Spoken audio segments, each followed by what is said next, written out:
నీలం దుర్గ, మాది నెక్కల్లు. మేము 6 ఏళ్ళ నుంచి చేస్తున్నాం, 7వ సంవత్సరం కూడా వచ్చింది. మాకు జీతాలు 12,000 ఇస్తున్నారు, మాకు సరిపోవట్లేదు. మాకు కుటుంబం, పిల్లలు ఉన్నారు, చదివించుకోవాలి. పెరిగిపోయిన ధరల వల్ల మాకేమీ రావట్లేదు. జీతం 21,500 చేస్తూ ఉన్నారు. దానికోసమే మా ఆందోళన, అంతేగాని మేమేమీ కోరట్లేదు. ఇంకా మాకు ఇవ్వాల్సిన జీతం మాకు ఇస్తే మేమేమి అడగం కదా. పని భారం కూడా ఎక్కువ పెరిగింది, వర్కర్లను కూడా తీసుకోవాలి. మా ఊర్లో అయితే 4 ఉన్నాం వర్కర్లను కూడా తీసుకోవాలి. పని సమస్యలు ఉన్నప్పుడు జీతాలు కూడా పెంచితే మేము పని చేస్తాం కదా. కడుపు నిండకుండా ఇక్కడికి వచ్చి ఏం పని చేస్తాం మేము?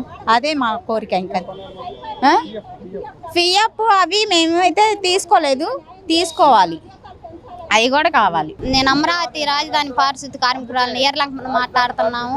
మాకు జీతాలు అయితే సరిగ్గా ఇవ్వటం లేదు, పనులు కూడా ఇబ్బంది అయిపోతుంది.